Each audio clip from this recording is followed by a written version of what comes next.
வணக்கம். குரு பெயர்ச்சி பலன்கள்.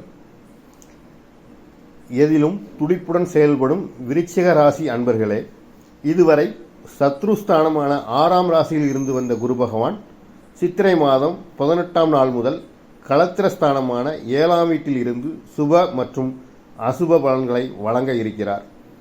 களத்திரஸ்தானத்தில் இருக்கின்ற குரு தான் நின்ற ராசியில் இருந்து 5ஆம் பார்வையாக கன்னி ராசியான லாபஸ்தானத்தையும் 7ஆம் பார்வையாக விருச்சிக ராசியான ராசிஸ்தானத்தையும் 9ஆம் பார்வையாக மகர ராசியான சகோதரஸ்தானத்தையும் பார்க்கிறார். குரு 5ஆம் பார்வையாக லாபஸ்தானத்தை பார்ப்பதால் தொழில் சார்ந்த துறைகளில் பொறுப்புகளும் அதிகாரங்களும் மேம்படும்.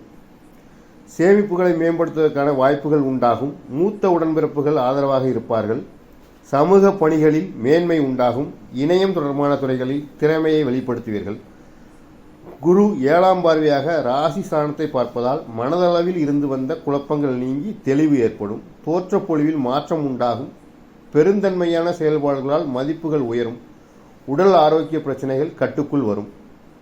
குரு 9ஆம் பார்வையாக சகோதர ஸ்தானத்தை பார்ப்பதால் எழுத்து சார்ந்த துறைகளில் இருப்பவர்களுக்கு வித்தியாசமான வாய்ப்புகள் ஏற்படும். இளைய உடன்பிறப்புகள் ஆதரவாக இருப்பார்கள். நினைத்த பணிகளை எண்ணிய விதத்தில் செய்து முடிப்பீர்கள். மறைமுகமான திறமைகளை வெளிப்படுத்தி பாராட்டுகளை பெறுவீர்கள்.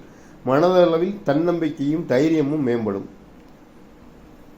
குரு களத்திரஸ்தானத்தில் நிற்பதால் குடும்ப உறுப்பினர்களிடம் இருந்து வந்த கருத்து வேறுபாடுகள் குறைந்து ஒற்றுமை அதிகரிக்கும். தோற்றப்பொழிவு மேம்படும். பேச்சுகளில் கனிவு உண்டாகும்.